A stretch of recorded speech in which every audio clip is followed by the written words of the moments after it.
आता अन्य काही बातम्या। चेंबूर आणि साकीनाका इथे घडलेल्या दोन संवेदनशील घटनेंबाबत अमित साटमांच्या हसण्यावर मनसे प्रमुख राज ठाकरेंनी जोरदार टीकास्त्र डागलाय। फेसबुक पोस्ट करत राज ठाकरेंनी सरकारला जाब विचारला। भाजपच्या सत्ताधाऱ्यांमध्ये सत्तेचा माज वाढल्याची टीका करत राज ठाकरेंनी मुख्यमंत्र्यांकडे साटमांवर कारवाई करण्याची मागणी केलेली आहे। बघूयात।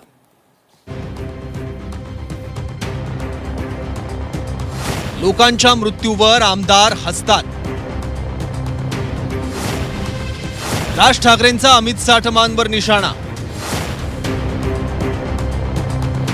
मुख्यमंत्र्यांनी कठोर भूमिका घ्यावी।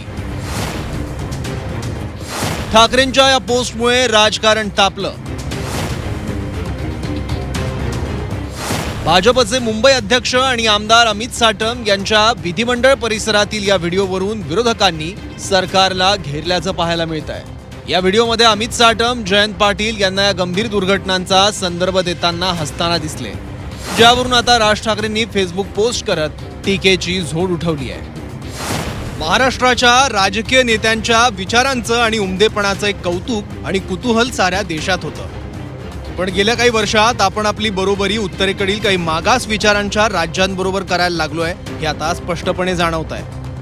तुमचा एक आमदार आणि पदाधिकारी लोकांच्या मृत्यूवर फिदी हसतो आणि त्यावर कारवाईचा एकही आसूड ओढला जात नाहीये। कोणाला कशाचाच खेद नाही, खंत नाही, अशी परिस्थिती आहे। आणि या सगळ्यात तुम्ही एकही अवाक्षर बोलत नाही, यामुळे सगळे बेफाम झाले आहेत। या महाराष्ट्राच्या मुख्यमंत्र्यांकडून काही संकेतांची अपेक्षा कायम असते, मग तो कुठल्या का पक्षाचा असेना, त्याचा अपेक्षाभंग करू नका। अन्यथा देवेंद्र फडणवीस हा माणूस फक्त स्वकीयांच्या चुकांना पाठीशी घालणारा भाऊ इतकीच तुमची प्रतिमा राहील। आणि यात सगळ्यात महत्त्वाचं म्हणजे महाराष्ट्राच्या राजकारणात चुकीचे पायंडे पडतील। तुम्ही सुज्ञ आहात, तुमच्याकडून अपेक्षा आहेत, असं राज ठाकरे यांनी म्हटलंय। भारतीय जनता पक्षाने त्यांना मुंबई प्रदेश अध्यक्षपदावरनं काढलं पाहिजे, ही आमची मागणी आहे। एका लहान मुलाच्या मृत्यूबाबत इतकं असंवेदनशीलपणे जर एखादा आमदार बोलत असेल, तरी आमदार लोक आणतात ना लोकांवर हक्कभंग, त्याप्रमाणे लोकभंग यांच्यावर आणून त्यांना तात्काळ या आमदारकीच्या पदावरनं पदच्युत केले पाहिजे। राज ठाकरेंनी थेट मुख्यमंत्र्यांना सोशल मीडियातून कारवाईचं आवाहन केलं। राज ठाकरेंच्या या टीकेवर अमित साटमांनी देखील प्रत्युत्तर दिलं। घरात बसून सोशल मीडियावर व्यक्त होणारे रस्त्यावर उतरत नाही आणि अशी स्टेटमेंट करतात असं म्हणत साटमांनी मनसेवर पलटवार केला। काही लोक घरामध्ये बसून पोस्ट टाकतात, घरामध्ये बसून स्टेटमेंट करतात, रस्त्यावर उतरत नाहीत। आम्ही आज रस्त्यावरती उतरून मुंबईकरांची सेवा करत आहोत। आजपर्यंत आपण उद्धव ठाकरे, राज ठाकरे आणि आदित्य ठाकरेला अशा प्रकारे रस्त्यावरती उतरलेलं कधी बघितलंय का? कधीही बघितलेलं नाहीये। आणि खरं कारण त्याच्यातलं हे आहे की या दोघांनी, या दोन्ही राजकीय पक्षांनी मुंबई महानगरपालिकेतल्या स्टँडिंग कमिटीतल्या अंडरस्टँडिंग करता आम्हाला अप्रोच केला होता। ती मागणी त्यांची आम्ही धुडकावून लागली आणि त्याच्यामुळे त्यांचा राग अनावर झालाय। आणि जो काही फोटो आहे हसण्याचा, त्या संदर्भात मी आधीच स्पष्टीकरण दिलेलं आहे। मिसकन्स्ट्रू ते त्या ठिकाणी करण्यात आलेलं आहे। त्याचा संदर्भ वेगळा होता, वेगळा संदर्भ देऊन ते दाखवण्यात येत आहे आणि त्याच्यावरनं ते मला टार्गेट करतायत, कारण त्यांचा राग अनावर झालाय। मागील 2 दिवसांपासून अमित साटमांच्या हसण्यावरून विरोधक टीका करतायत, त्यात आता राज ठाकरेंनी याच मुद्द्यावरून थेट कारवाईची मागणी केली। त्यामुळे विरोधकच नव्हे तर भाजपच्या मित्र पक्षांनीही साटमांच्या हसण्यावर नाराजी व्यक्त केल्याचं पाहायला मिळालं। भाजप नेते प्रवीण दरेकरांनीही प्रत्येक गोष्ट मीडियात येत नाही म्हणत साटमांना समज दिल्याचे संकेत दिले आहेत। मुंबईचा अध्यक्ष फिरी हसतोय, ही तुमची प्रतिक्रिया?